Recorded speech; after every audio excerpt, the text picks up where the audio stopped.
bonjour à tous et à toutes. Euh, Deux raisons, je pense, deux raisons me semble-t-il de participer à cet atelier. Tout d'abord, le sujet de circonstance. Toutes les directions juridiques aujourd'hui sont soumises à un impératif de performance et nous le sentons au quotidien dans la manière dont nous travaillons. Ensuite, je dirais le format qui a été retenu pour cet atelier, pragmatique, opérationnel et qui a pour objet de vous apporter toutes les réponses que vous souhaitez et dont vous aurez besoin pour mettre en œuvre des legal operations dans vos entités. Voilà. Donc, effectivement, la promesse client est ambitieuse, mais pour cela, on s'est entouré de trois spécialistes, Hélène Guillot, Audrey Deléris et Christophe Roquille. Alors, Hélène, vous étiez avocate avant de passer en direction juridique. Donc, vous avez fait profiter de vos services des sociétés comme Genzin, Ipsen. Mais votre credo en tant que DJ, c'est la transformation continue de la fonction juridique. Tout à fait. Et ce credo, vous l'avez suivi jusqu'au bout, parce qu'en effet, depuis juillet 2019, vous êtes, alors je reprends le titre exact, Head of Legal Operation and Transformation chez Ipsen, et vous vous focalisez sur un point important sur lequel nous reviendrons un peu plus tard, l'excellence opérationnelle des directions juridiques. Exactement. Merci. Audrey, quant à vous, vous êtes chasseuse de tête, vous avez rejoint donc Fed Legal en 2010, si je ne me trompe pas. Aujourd'hui, vous êtes responsable du pôle dédié au recrutement des directeurs juridiques, fiscaux, conformité. Vous faites aussi du contract management. Vous intervenez surtout dans l'industrie et le service. Et vous avez cofondé un réseau, Flint, French Lawyer Intake. Et Christophe, donc, vous êtes professeur de droit et doyen honoraire du corps professoral de l'EDEC Business School. Vous dirigez aujourd'hui le Augmented Law Institute. Vos travaux de recherche et vos publications sont assez diverses et multiples. Ça porte aussi bien sur la relation entre le droit et la stratégie, la place du droit dans l'entreprise et la performance juridique, l'évolution du métier juridique face aux changements technologiques. Vous êtes auteur de nombreux ouvrages, vous êtes membre de nombreux comités scientifiques, aussi bien en France qu'à l'étranger.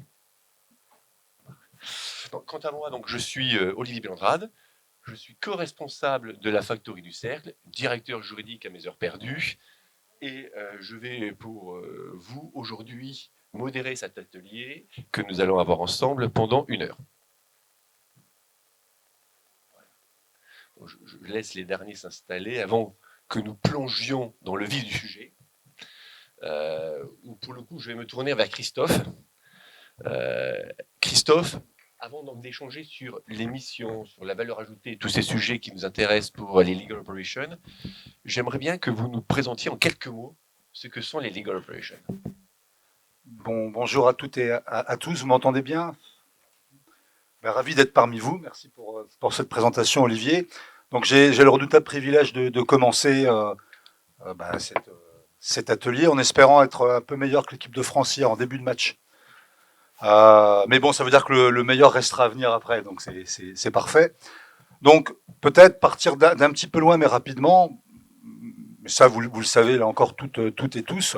Bon, ça fait des dizaines d'années que la fonction juridique existe dans l'entreprise, avec pour credo, pour mission initiale, le fait d'avoir des expertises, des compétences juridiques, grâce à celles-ci, de pouvoir détecter, analyser dans l'environnement juridique quels sont les risques, les opportunités qui vont pouvoir ensuite être prises en compte, intégrées ou pas, dans les prises de décision business et stratégiques. Ça, c'est bien connu. La fonction s'est développée au fil des années. Et puis, petit à petit, les directrices et directeurs juridiques, mais aussi leurs clients, l'entreprise, se sont dit, c'est très bien de maîtriser des expertises juridiques, on a de très belles compétences, de très belles équipes, mais c'est peut-être pas suffisant parce que la fonction juridique doit délivrer un service à ses clients internes, ou si on n'aime pas le mot client interne, à l'entreprise. Or, quand on délivre un service, il y a effectivement la question de la qualité, de la substance du service que l'on délivre, mais il y a aussi évidemment la manière dont on le délivre. Les coûts, l'accompagnement du client, l'écoute, ses attentes, les questions organisationnelles, etc. Pour faire simple, on peut parler de coûts de transaction. Et ce qui s'est passé, c'est que, si je puis dire concomitamment, les coûts de transaction et les coûts de coordination liés à une fonction juridique, ils ont augmenté aussi au fil du temps. Pourquoi? Parce que, mais ça vous le savez aussi parfaitement, l'environnement juridique est devenu plus complexe, l'environnement business est devenu plus complexe, il y a eu les phénomènes d'internationalisation, de globalisation, des équipes internes qui se sont étoffées, un recours croissant à des équipes externes, des avocats ou d'autres prestataires. Donc, en résumé, des coûts de transaction qui ont augmenté, et puis aussi des coûts de transaction qui ont augmenté parce qu'il faut aussi coordonner les relations entre l'équipe juridique interne, les équipes juridiques externes, et puis les équipes RH, financières, systèmes d'information, etc. On peut ajouter à ça très rapidement d'autres événements un peu plus récents, mais on le voit, une tendance parfois à réinternaliser certaines expertises juridiques, et puis la montée en puissance depuis maintenant, je dirais, une quinzaine d'années, peut-être un peu plus, de ce qu'on appelle les ALSP, c'est-à-dire les Alternative Legal Service Providers. Donc, ces entreprises prestataires qui offrent à la fonction juridique, des services alternatifs à ceux proposés historiquement par le cabinet d'avocats. Et donc, face à tout ça, est apparu, aux États-Unis d'abord, mi-années 90, fin 90, début 2000, la fonction Legal Operations. La définition, quelque part, elle est contenue dans le terme opération. L'objectif, c'est bien de pouvoir piloter des opérations de délivrance d'un service à un client qui est l'entreprise, aux meilleures conditions possibles et au meilleur coût possible. Et donc c'est une fonction, mais je vais pas en dire plus parce que ça va être abordé après, qui est à l'interface entre les process business, la planification stratégique, la gestion financière, la gestion de projet, évidemment la gestion des ressources, y compris humaines, et puis de plus en plus les solutions technologiques, l'automatisation. Cette fonction, elle s'est accélérée. En 2010, il y a une association qui a été créée aux États-Unis, qui est aujourd'hui une très grosse association. L'acronyme, c'est CLOC, C-L-O-C. Ça veut dire, je crois, Corporate Legal Operations Consortium. Donc, qui est un peu, si je puis dire, un équivalent du cercle Montesquieu, mais vraiment dédié au Legal Operations. Et puis, pour terminer, je dirais qu'à l'origine, cette fonction de Legal Operations, elle avait vraiment pour objectif la réduction des coûts, et puis le fait de tenir des objectifs de management. Et puis là encore, au fil du temps, et plus récemment, on va dire les 10 voire 5 dernières années, avec la montée en puissance de nouvelles solutions technologiques, c'est aussi poser la question pour cette fonction de, est-ce qu'on peut, dans certains cas, remplacer l'intervention de l'expert humain sur des tâches qui sont répétitives, rébarbatives, à faible valeur ajoutée, et ça rentre en ligne de compte dans cette construction des opérations, et ou deuxièmement, augmenter, renforcer, accompagner les experts grâce à la technologie pour les libérer de ce temps qu'ils considèrent parfois comme peu intéressant, peu motivant, peu valorisant, qui est un temps, alors certains disent administratif, je préfère parler là encore d'opération, pour se concentrer vraiment sur leur expertise. Donc voilà un petit peu où on en est aujourd'hui, si on refait cet historique, mais sur un continuum accéléré. Merci Christophe. Alors Hélène, lorsqu'on avait préparé cet atelier, vous nous avez parlé d'une approche client-centric que vous avez retenue chez Ipsen. Est-ce que vous pouvez un peu détailler, s'il vous plaît? Oui, tout à fait. Moi, donc, je suis LegalOps depuis 3 ans et je vais partager comment on y est arrivé. Parce qu'en fait, la vraie question, c'est comment se crée le besoin de cette fonction. Ça vient avant tout d'un besoin de vos clients internes, de nos clients internes à la direction juridique. Qu'est-ce qui s'est passé? C'est que très souvent, la direction juridique est très visible grâce au deal, au contentieux. Et en fait, les clients, eux, remarquent assez peu la valeur ajoutée de la direction juridique au quotidien sur des petites tâches. Et donc, il y a des éléments grippants. C'est la question, quand est-ce que je dois aller voir ma direction juridique ou quand est-ce que je peux juste aller aux achats? C'est quoi la différence entre un CDA et un NDA? On m'a jamais expliqué la différence. Quand est-ce que je peux signer un contrat et pour combien? C'est quoi la différence entre une délégation financière et une délégation de pouvoir? C'est quoi les process? Qu'est-ce que je dois faire de mes archivages? Tout ça. Et en fait, quand on a une grosse équipe juridique, on se retrouve avec des décisions qui sont individuelles, qui sont intuitu personae, de juristes qui donnent des recommandations, des process. Et donc tout ça fait des points de douleur auprès des clients qui ne voient pas forcément une cohérence dans les guidelines qui sont donnés par l'équipe juridique, qui ne voient pas forcément la vision, quel est le positionnement de la direction juridique.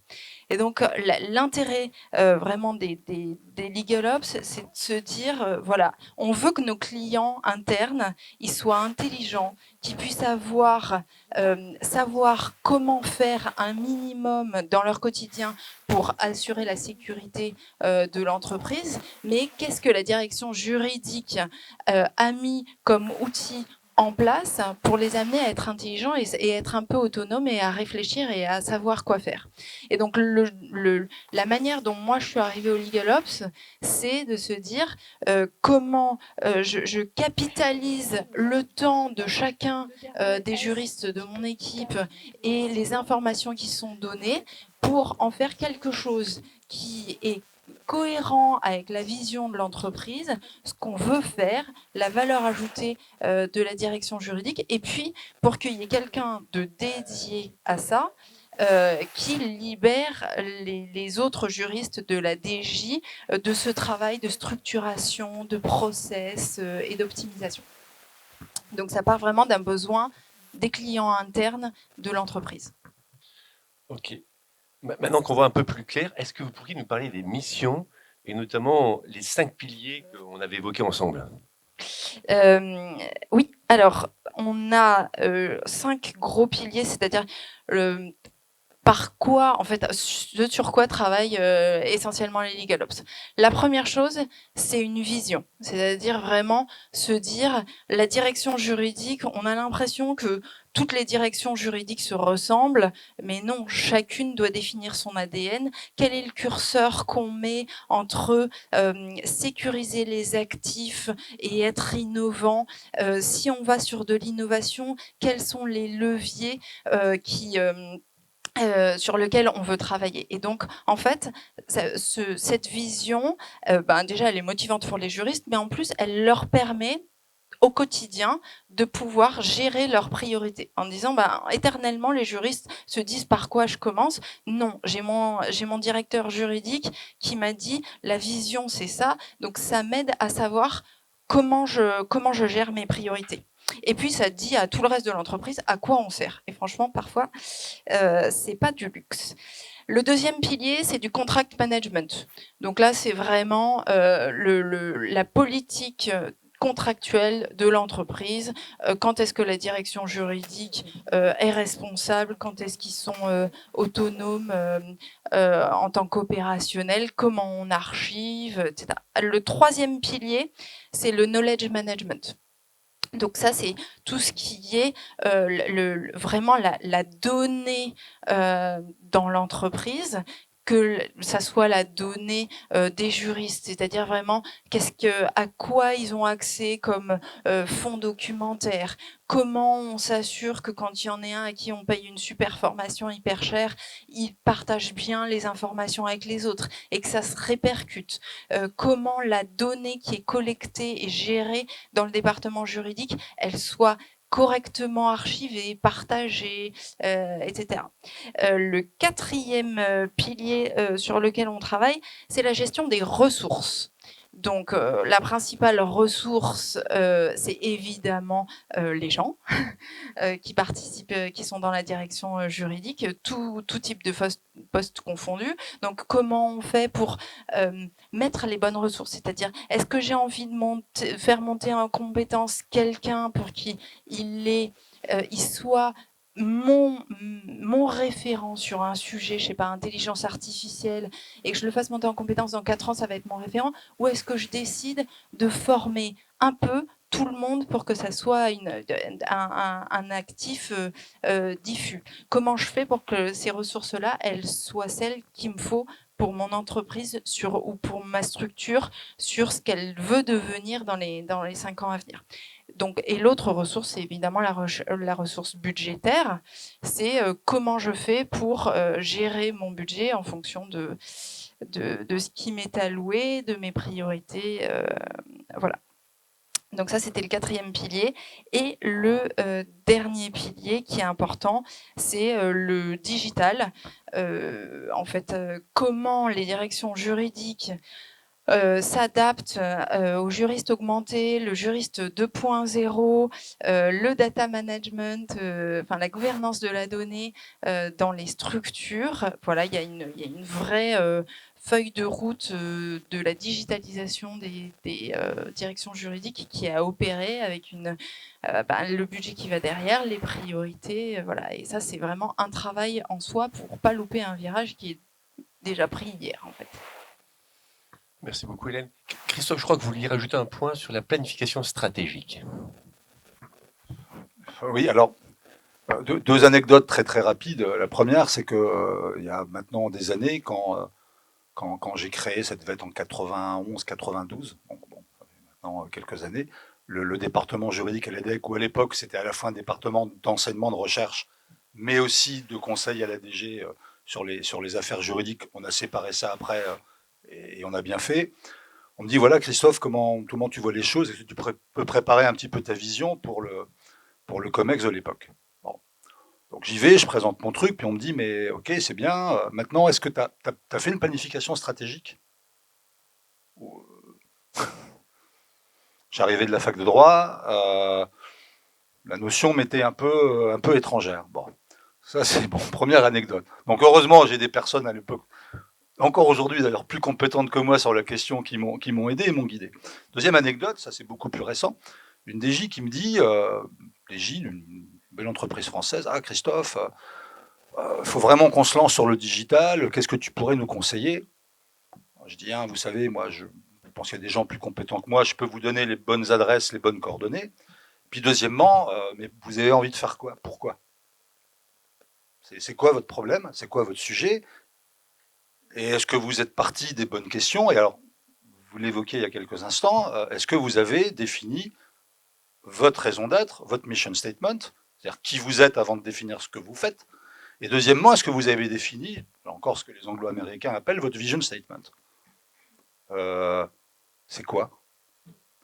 Je dis par exemple, c'est tout bête, peut-être que votre vision, c'est on veut être, dans 5 ans, la direction juridique qui aide le mieux à maîtriser les provisions pour risques judiciaires et risques juridiques. Ça, c'est une vision.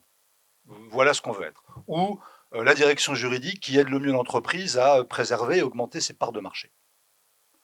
À partir de là, faut que vous élaboriez une stratégie. Vous avez des objectifs et il faut fixer une stratégie. Comment vous allez y arriver? Avec quelles étapes, avec quels moyens, avec quel accompagnement, etc. Donc la planification stratégique, en l'occurrence, et c'est un rôle, je parle sous votre contrôle, clé des legal operations, c'est d'aider la directrice, le directeur juridique ou le general counsel à aller vers cette vision à partir d'une stratégie, parce que définir une stratégie, quand on sait réfléchir un peu, c'est pas compliqué.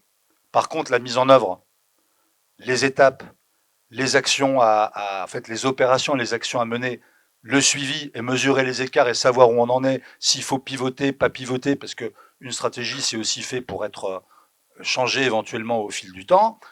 Ça, c'est capital. Donc, ça fait partie, effectivement, des rôles clés des legal operations.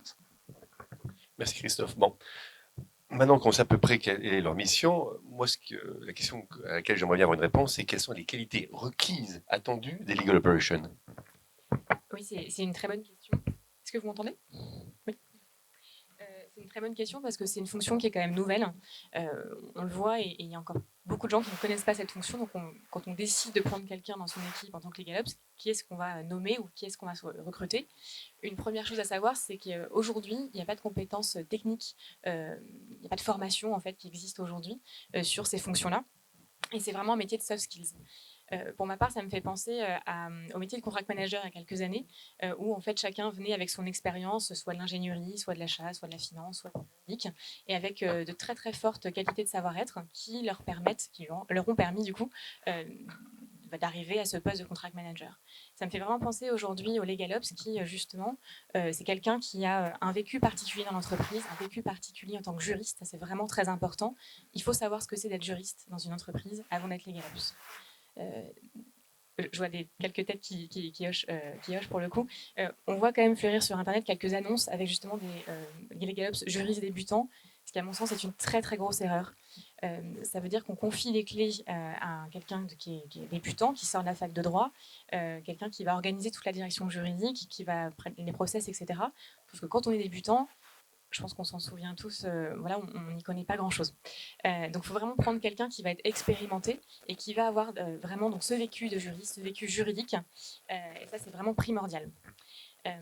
Ensuite, les qualités, du coup, qu'on peut déjà relever, qui font écho à ce qu'ont déjà dit Hélène et Christophe par rapport aux missions. Il faut être extrêmement organisé, c'est quand même mieux pour organiser la direction juridique.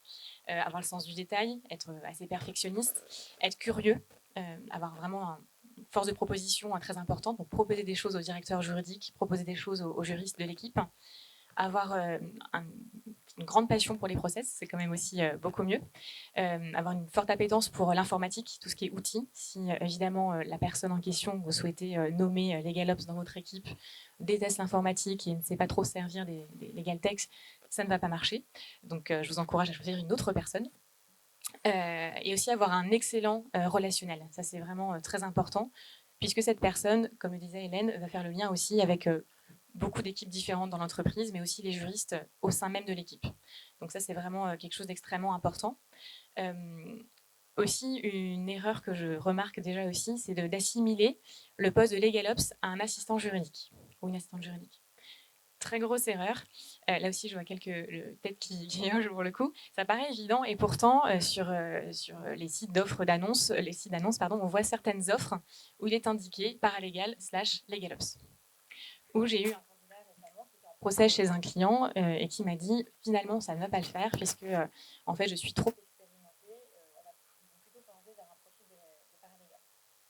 Et je pense que ces deux fonctions sont extrêmement importantes pour la direction compétences clés de chaque côté, mais ce n'est pas le même métier. Et réunir ces deux fonctions sous un même c'est une très grave erreur. Je peux illustrer, Audrey, juste. En fait, il faut opérer du changement. L'objectif, c'est quand vous avez le TGV de votre direction juridique qui est comme ça, c'est de le faire dévier pour opérer des changements. Si vous n'avez pas un mandat très fort du directeur juridique, le LegalOps ne va pas y arriver. Donc, si vous prenez un profil paralegal, il n'y aura pas le mandat, il n'y aura pas la force de frappe, il n'y aura pas la crédibilité. Voilà. Merci pour cette transition. Parce que au contraire, en fait, aujourd'hui... Vous m'entendez pas? J'essaie de parler plus fort. Il marche pas? En effet, ça a l'air de mieux marcher. Et ça fait totalement écho ce que vous disiez, justement, parce que LegalOps participe à la conduite du changement. Donc, il faut avoir le mandat, en effet, et avoir les clés, justement, de participer à cette grande transformation. Et au même titre que le directeur juridique, donc vous vous entourez d'experts en M&A qui vont être plus compétents que vous sur des opérations de M&A, sur l'IP, sur l'IT. Je ne vais pas faire toute la liste des métiers, enfin des questions juridiques, mais vous entourez a priori de profils plus expérimentés que vous, plus compétents que vous sur certaines matières. Sur la partie justement organisationnelle, il faut aussi savoir donner les clés de cette partie-là, ou en tout cas co-diriger ensemble cette transformation avec un LegalOps, quelqu'un qui aura son temps dédié à ça. Et ça, c'est vraiment très important d'avoir ça en tête, d'autant que vos directions juridiques, depuis notamment une dizaine d'années, elles se sont extrêmement élargies. Ce n'est plus que le droit des affaires, il y a la compliance, le risk management, la RSE, parfois le social aussi qui est intégré dans vos équipes. Donc ça, c'est vraiment important d'avoir ça en tête, que ce n'est pas quelque chose d'à côté, mais vraiment quelque chose qui va faire partie intégrante de votre direction juridique et qui va lui permettre d'être vraiment très, très efficace. Et donc, vous devez forcément recruter quelqu'un de bien en interne ou en externe. Et peut-être dernière qualité du LegalOps, justement, ça vient aussi de son directeur juridique. Un bon LegalOps, à mon sens, c'est quelqu'un qui a aussi un bon directeur juridique, qui lui laisse ses clés et qui lui donne les moyens voilà, de réussir et d'assurer avec lui ou avec elle la conduite du changement. Merci Audrey. Alors, à vous entendre, j'entends parler de relationnel, j'entends parler de mandat, mais Hélène, finalement, le LegalOps, est-ce que c'est un outil marketing pour la direction juridique? Moi, je vis ma mission de deux manières. La première, je me dis, je suis là pour valoriser mon general counsel, mon directeur juridique monde. Je veux que quand il soit accueilli dans l'entreprise, il soit pas vu comme quelqu'un qui sécurise les actifs et qui dit non. Je veux qu'il soit vu comme un facteur d'innovation. Et en fait, il est à la tête d'un département de gens qui ont un savoir-faire dingue, mais qui ont du mal à faire savoir. Donc, moi, je suis l'agent du faire savoir. Voilà. Et donc, je suis un peu son petit Sherpa de communication. Je lui dis quoi dire, comment le dire. J'appuie aux endroits qu'il faut. Voilà. Je fais du marketing et de la communication pour mon directeur juridique. Et le deuxième élément, c'est je travaille sur la valeur ajoutée, c'est-à-dire tous les juristes ont des tâches complètement rébarbatives à faire. Et donc, mon objectif, c'est d'utiliser la digitalisation, le stop, juste arrêter de faire des choses, revoir les process pour que toutes ces personnes-là puissent se focaliser sur ce qu'ils aiment avant tout et ce qui a de la vraie valeur ajoutée pour mon organisation. Et donc ça, c'est non seulement du marketing externe, mais c'est aussi du marketing interne. Puisque mon directeur juridique qui emploie toutes ces personnes au département juridique, il va pouvoir leur dire, pour recruter des nouveaux talents ou pour retenir les talents qu'on a déjà, dire voilà, j'ai quelqu'un, dédié ou pas dédié, c'est pas un sujet, j'ai quelqu'un qui travaille à te faciliter la vie et quand tu fais des choses bien, à pouvoir le communiquer auprès de toute l'entreprise. Donc oui, outil de marketing. Alors, bon, je pense que la fonction de LegalOps va un peu au-delà donc du marketing et de la communication. Je crois qu'il y a deux intérêts, un intérêt humain, un intérêt opérationnel. Peut-être, Audrey, est-ce que vous pourriez nous parler de l'intérêt humain de la direction juridique? Oui, juste un petit mot pour compléter ce que disait Hélène, justement, sur la partie communication. Si, ah, pardon. Il y a en effet là, ce côté communication interne, justement, où le LegalOps va permettre de mettre du lien entre tous les juristes, justement. Et il faut bien communiquer, évidemment, sur cette conduite du changement pour faire adhérer en amont et en aval aussi. Donc ça, c'est vraiment très important. Et aussi, moi, j'irais même plus loin que, donc, au-delà du Sherpa de la communication. Moi, je pense que le LegalOps, c'est aussi vraiment le directeur de marketing de la direction juridique. Donc voilà, il faut bien valoriser cette fonction quand même. Et puis, autre chose, c'est que toutes les données de la direction juridique. Donc c'est aussi un moyen de montrer que la direction juridique, encore une fois avec des chiffres très concrets, c'est vraiment un centre de profit et pas justement un centre de coût, à mon sens. Et on a fait l'autre. Au-delà de la com, alors, qui était sur la valeur, moi je parlais plutôt du côté humain, parce qu'en tant que chasseuse de tête, c'est tous ces candidats, ces juristes, ces directeurs juridiques que je vois, ça me fait penser forcément à ça. On voit sur LinkedIn depuis un peu plus d'un an tous ces changements de fonction de titre. Je ne sais pas si vous avez remarqué, là. Moi c'est mon métier, je passe sur LinkedIn et à chasser des gens, mais je vois toutes les fonctions qui viennent se rajouter, se modifier, où on voit juriste dans les affaires / LegalOps, juriste IP/IT / LegalOps. Et on voit que c'est une reconnaissance de ce qui existait déjà. Il y a beaucoup de gens que je vois aussi en entretien qui me disent en fait, j'avais cet aspect-là dans mon scope, je trouvais ça très très chouette, je le faisais avec grand plaisir. Et puis en fait, je me suis rendu compte qu'il y avait un nom pour ça. Ça s'appelle LegalOps du coup. Donc il y a plein de gens au sein de l'entreprise qui ne font pas forcément partie d'une direction dédiée, parce qu'ils ne savaient pas que ça existait, et d'autres qui avaient un petit bout en fait, leur activité dédiée à ça. Et donc ça, c'est vraiment voilà, très important à mon sens. C'est plutôt une reconnaissance, une professionnalisation en fait de cette fonction qui existaient déjà par le passé. Et c'est aussi une opportunité pour les juristes, parce que heureusement, tous les juristes ne veulent pas devenir directeurs juridiques. Parce que, oui, c'est vraiment important aussi d'avoir ça en tête. Ce serait très compliqué. Moi, mon métier serait encore plus compliqué parce que j'aurais pas assez de postes pour proposer à tous les candidats que je vois. Ils veulent pas évoluer de manière verticale. Et puis, comme vous le savez encore mieux que moi, il n'y a pas forcément beaucoup de turnover dans la direction juridique, beaucoup moins que dans d'autres fonctions que dans le domaine financier. Il y en a, mais moins que dans d'autres fonctions.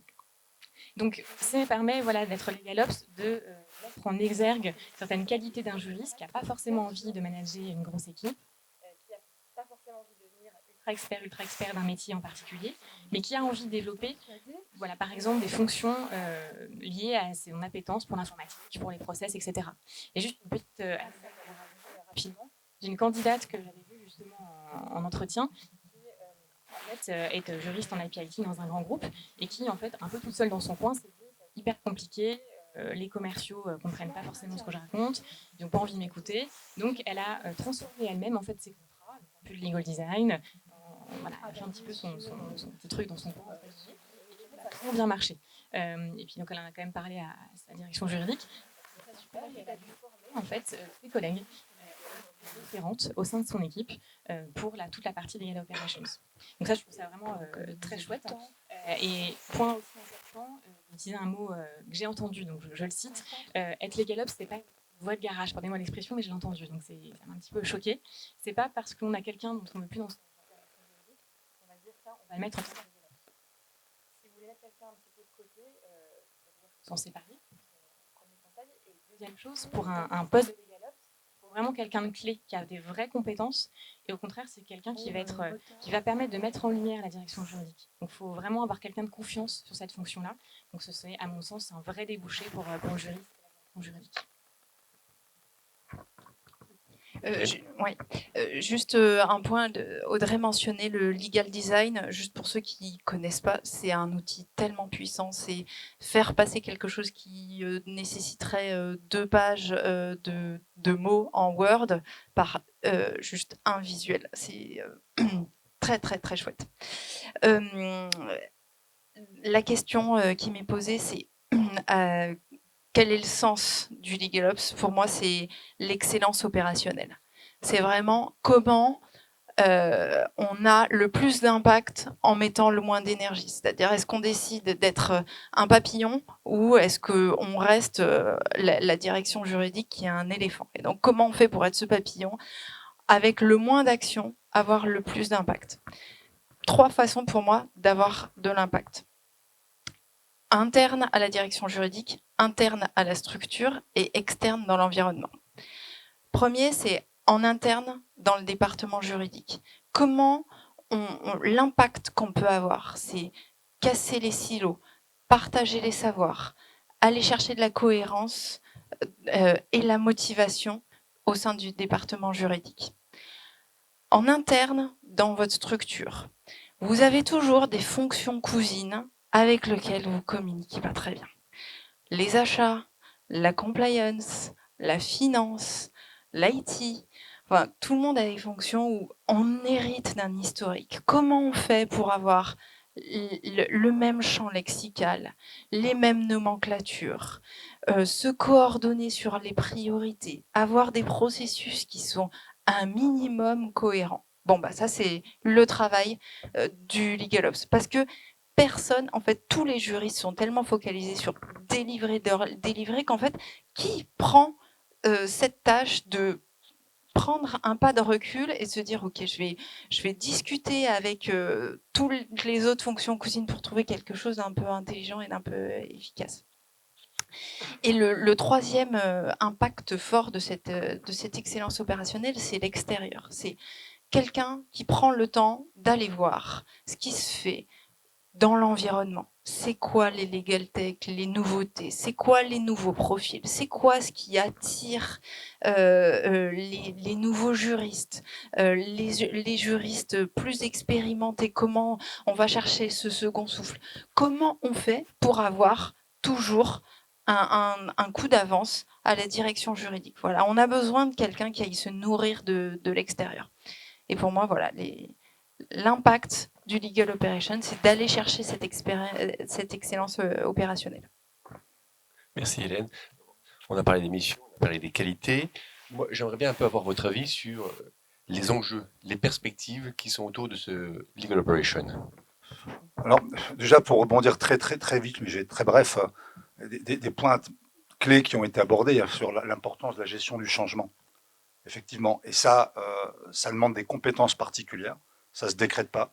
Il faut de l'empathie, il faut du leadership, il faut de l'écoute, il faut de la curiosité intellectuelle, ça a été dit. Et puis, alors quitte à être un peu cash, mais bon, étant juriste moi-même, je pense avoir, en tout cas sur moi-même, avec l'âge, là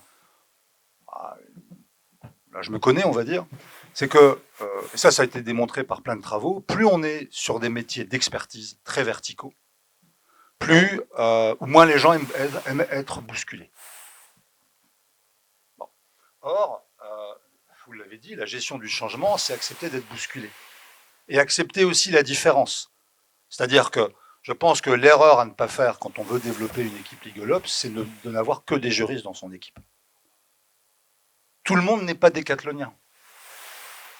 Il y a des sprinteurs, il y a des gens qui sont des athlètes, comparons les athlètes aux juristes, ou des athlètes intellectuels, on va dire, qui sont des spécialistes de lancer du poids, de lancer du javelot, du saut en longueur.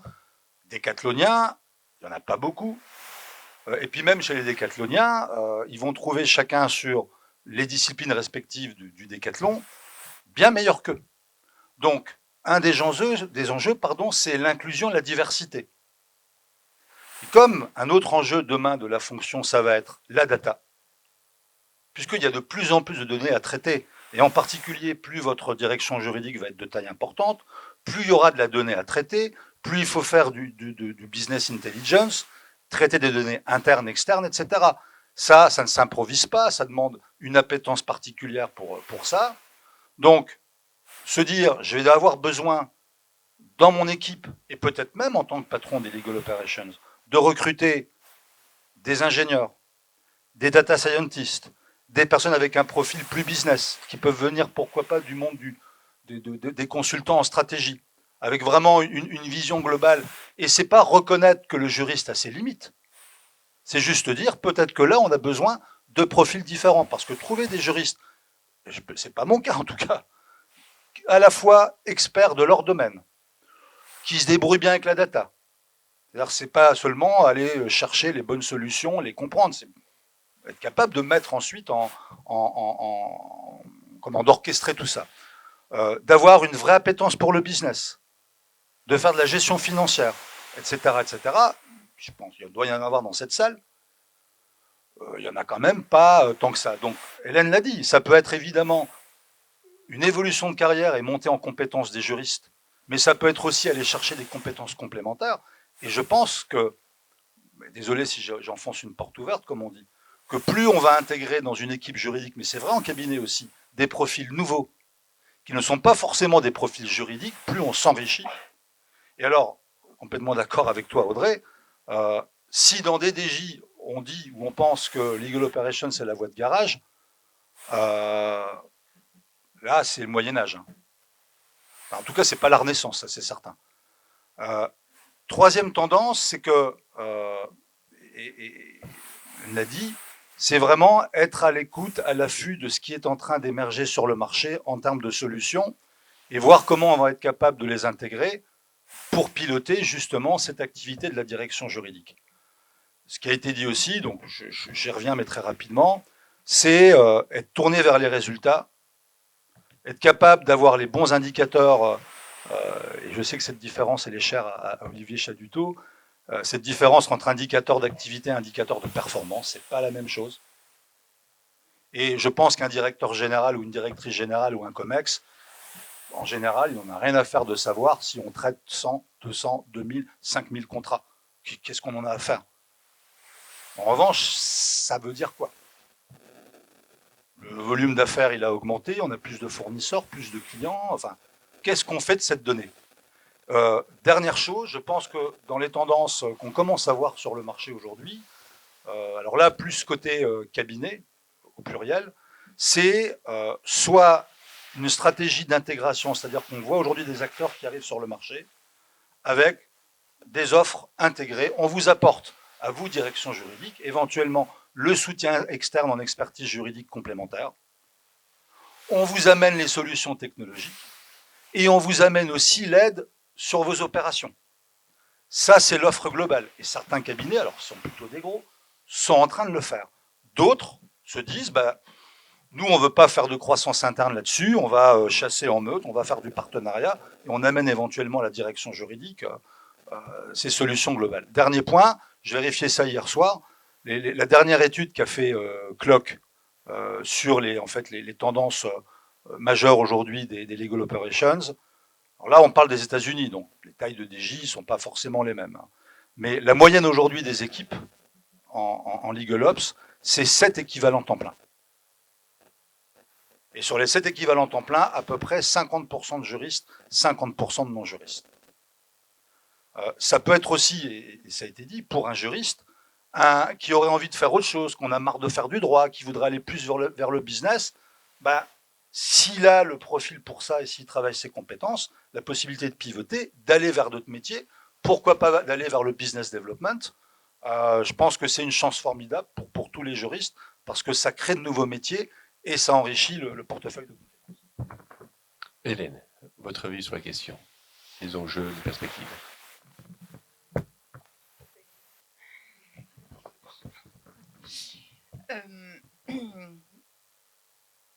Pour moi, le gros enjeu, c'est la gestion de la donnée. Voilà, ça a été dit par Christophe, et je commence à mettre le doigt dedans, et c'est juste l'enjeu d'avenir. D'un point de vue écologique, d'un point de vue de la performance, d'un point de vue de l'efficacité. Voilà, pour moi, il faut différencier dans la gestion de la donnée le conseil juridique qu'on donne. Et donc là, nos juristes, ils sont en train de monter en compétences. Nous, juristes, on monte en compétences sur quel est le droit applicable à la gestion de la donnée. Et du coup, on en oublie de se dire, mais nous, toutes les données qu'on crée en tant que département juridique, toutes celles qu'on gère, comment on le fait correctement? Donc pour moi, c'est le plus gros enjeu. Il faut vraiment se doter de ce double regard en tant que juriste. Audrey, quelque chose à ajouter? Oui, c'est plus sur les structures concernées. En fait, ça ne concerne pas forcément, c'est pas un enjeu uniquement pour les grosses directions juridiques du CAC 40. C'est le cas évidemment parce qu'il y a plus de ressources et que c'est peut-être plus facile de dédier quelqu'un dans son équipe quand on a plusieurs dizaines, voire centaines de juristes, c'est évident. Mais ça concerne aussi des petites structures, des PME, des startups, qui en fait, ça je le vois, j'ai plusieurs clients dans ce cas-là, qui ont des petites directions juridiques de 2, 3, 4 juristes, qui se structurent et qui ont décidé de prendre tout de suite quelqu'un, soit à 100%, soit à 50% dédié aux legal operations, mais qui en fait, il décide, ce directeur juridique ou sa directrice juridique, de prendre tout de suite la bonne direction, d'avoir tout de suite la bonne pratique, les bonnes pratiques surtout, les bons process, et pour être efficace en fait dès maintenant et pas forcément atteindre une taille critique et être plusieurs dizaines de juristes. Et ça on le voit par exemple avec, je peux citer Blablacar par exemple, je peux citer Doctolib, ils ont recruté quelqu'un avant d'être ultra sollicité pour le contexte qu'on connaît. Donc voilà, tout le monde est concerné par les legal operations, qu'on ait une petite équipe de 2-3 juristes ou 500 juristes. Alors, on a bien avancé sur ce panorama. Est-ce que quelqu'un aurait une question à poser à nos invités? Je vous en prie.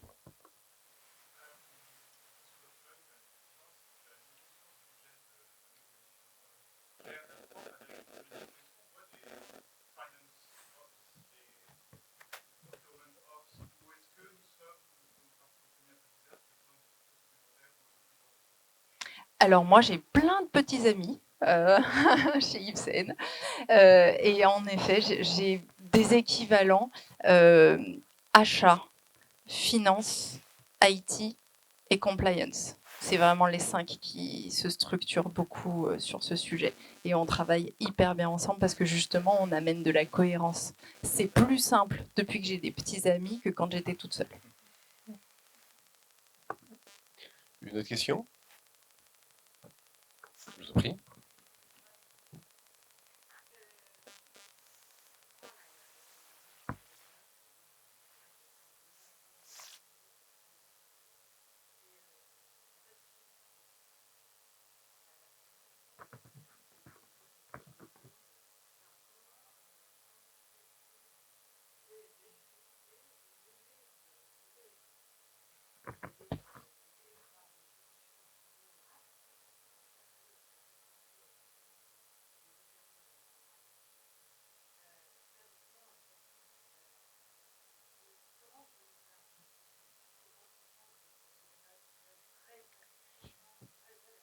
Je comprends.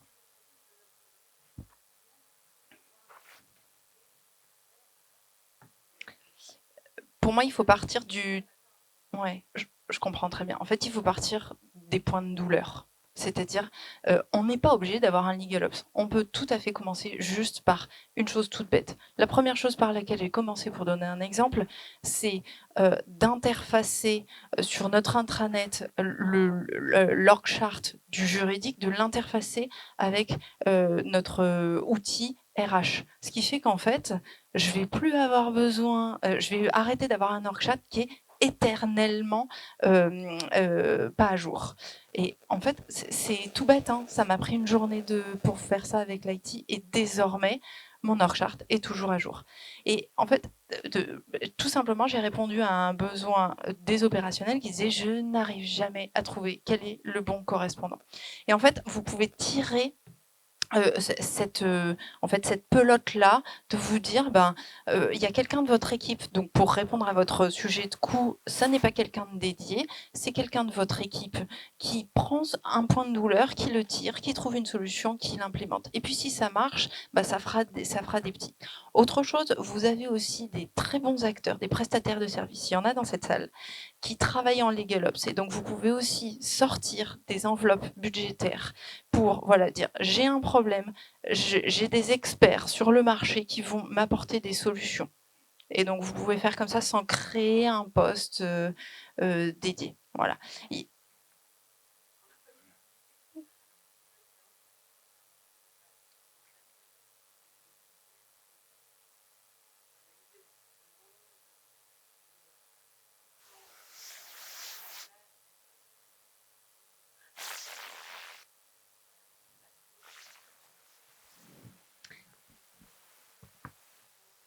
Ouais.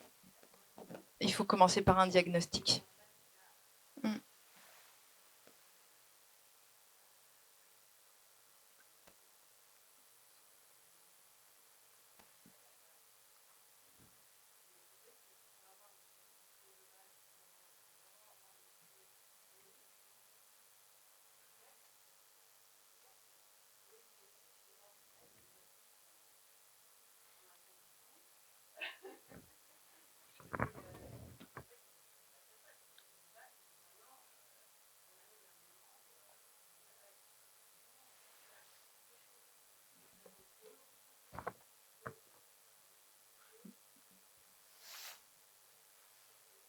Ouais. Ouais. Je crois que Hélène le disait, c'est effectivement qu'est-ce que l'équipe dit en termes de pain points ou de points de douleur ou ce qui ne va pas, etc. Alors, je ne sais pas, peut-être que des membres, j'en sais rien, des membres d'équipe peuvent dire, ouais, on peut pas, enfin, on a la pression de nos clients internes, ils trouvent que ça va pas assez vite, machin. Bon, ça déjà, c'est un pain point, donc pourquoi c'est une question d'organisation, c'est une question d'effectif. Même chose sur les clients internes. Après, alors le sujet n'est pas différent, hein, mais sur oui, vous n'êtes qu'un centre de coût. Ça, c'est vrai que c'est un combat maintenant assez ancien de la part des DJ. Certaines je pense, l'ont résolu, d'autres, c'est pas encore ça. Ça se travaille. Enfin, là encore, moi, je ne me permettrai pas de donner des conseils ou c'est un constat. Ça se travaille sur la durée. Parce que centre de profit, c'est une chose, mais toutes les DJ n'arrivent pas forcément, n'ont pas la volonté de devenir un centre de profit. Mais il y a aussi, à minima, je vous évite de perdre de l'argent. Et ça, je vous le démontre. Mais pour le démontrer, il faut de la data. Mais à partir du moment où on a les données et qu'on sait que voilà, sur tel contrat, on a réussi à gagner sur les provisions pour risque, sur les risques d'inexécution, sur les exécutions partielles, etc., etc., etc., et qu'on remonte toute cette donnée et qu'on les remonte avec les clients internes là où effectivement l'argent peut être perdu, ça veut dire que peut-être que, et ça c'est aussi un travail de longue haleine, mais il faut se poser et dire voilà, on va découper toutes les missions de la DJ par tâche, sous-tâche, maillon par maillon par maillon, et on voit où est-ce qu'on a de l'inefficience. Et ça, on essaie de le traiter, parce qu'il y a forcément de l'inefficience, où que ce soit, à un endroit ou à un autre. On n'est pas assez rapide, on n'est pas assez agile, ou on refait toujours le même job, etc., etc. Mais c'est vrai que les financiers, selon le tropisme des boîtes, mais s'il y a un fort tropisme financier dans la boîte, pour les convaincre, faut des arguments financiers. Mais l'argument financier, il n'est pas forcément sur le profit ou sur la marge. Il est aussi sur la destruction de valeur qu'on a évitée. Et ça, c'est quand même la mission, je pense, historique d'une DJ que vous devriez pouvoir assez facilement. Bon. Donc, il faut évangéliser vos financiers. Une dernière question, parce que je vois que le temps file, donc je vous en prie.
Euh, j'ai envie de dire qu'il n'y a pas de réponse dogmatique.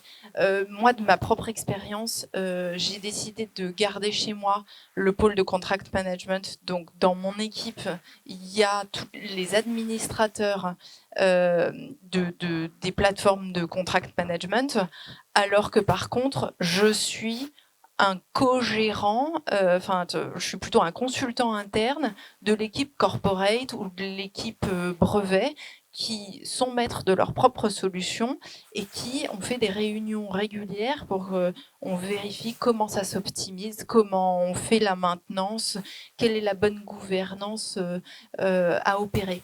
En fait, ce qui est important, je pense, c'est que au LegalOps, on n'a pas forcément la compétence d'être administrateur de tous ces outils. Par contre, on se dote de la vision globale qui nous permet de voir la cohérence. La cohérence de ces outils de la DJ entre eux, mais surtout de la cohérence avec les autres outils. C'est-à-dire, c'est mon job en tant que LegalOps de savoir que la finance ou les achats vont changer d'outils et qu'en fait, il y a des opportunités d'interface, il y a des opportunités de changement de nomenclature, etc. Et donc, voilà, c'est essentiellement ça. Après, le qui est administrateur de quoi, j'ai envie de dire, c'est vraiment ad hoc. Le temps file, ça fait presque 1 heure qu'on est ensemble. Alors, je serais tenté de demander à nos 3 invités, juste en une phrase, de résumer ce qu'ils voudraient qu'on retienne de cette heure passée ensemble. Christophe, peut-être? Oula. Plein de choses. Est-ce que c'est une phrase? Je ne sais pas. Que c'est une fonction d'avenir qui, je pense, aujourd'hui et encore plus demain, est indispensable. Indispensable. Et qu'elle ne peut se développer et s'épanouir que s'il y a un soutien absolu de la directrice, du directeur juridique ou du general counsel. Soutien absolu.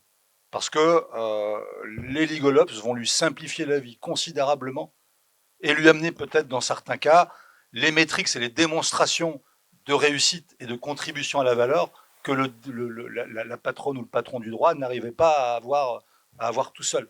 Donc il faut apprendre aussi un peu à lâcher prise. Et ça, mais je le dis aussi pour moi, c'est pas généralement une des qualités premières des juristes. Lâcher prise, faire confiance, déléguer. Voilà. Accepter l'erreur. Audrey? Évidemment, je suis d'accord avec tout ce qu'a dit Christophe, donc juste pour compléter, je suis d'accord du coup. Comme vous l'avez vu, je pense, avec tout ce qu'on a dit, évidemment, c'est aujourd'hui une vraie fonction qui existe pour rendre la direction juridique vraiment efficace, encore plus efficace en tout cas, et encore plus performante. Donc là, je m'adresse à vous, directeur juridique et directrice juridique. S'il n'y a aujourd'hui personne qui fait ça, fait du LegalOps au sein de vos équipes, même pour partie, faut vraiment y réfléchir très sérieusement pour au moins dédier une partie du temps d'un de vos juristes et prendre le sujet à bras-le-corps pour justement vous préparer pour l'avenir et anticiper. Hélène?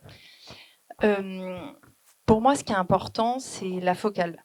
En fait, quand vous êtes dans un train, vous ne pouvez pas regarder, vérifier que la fenêtre du train est propre et regarder en même temps les vaches qui sont dans le pré d'à côté.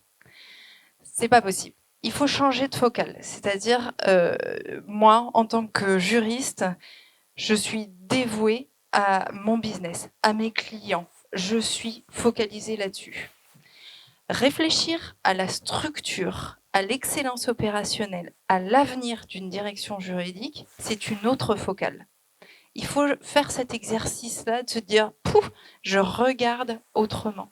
Et en fait, on a tellement de travail en tant que juriste que ce changement de focale, il faut un acte volontaire pour l'opérer. Et comme disaient Audrey et Christophe, que ça soit quelqu'un de dédié, de dévoué, peu importe. C'est vraiment cet acte volontaire de changement de focale qui est bénéfique pour la pertinence et l'efficience d'une direction juridique. Finalement, vous y êtes très bien arrivés en une phrase tous. Bon, ça fait 1 heure qu'on est ensemble. Donc, avant de nous séparer, donc, je voudrais vous remercier à tous pour votre participation, pour vos questions. Je voudrais aussi remercier donc, nos 3 invités. Et je vous souhaite donc une bonne journée pour ces débats du cercle 2021. Merci Olivier d'avoir modéré.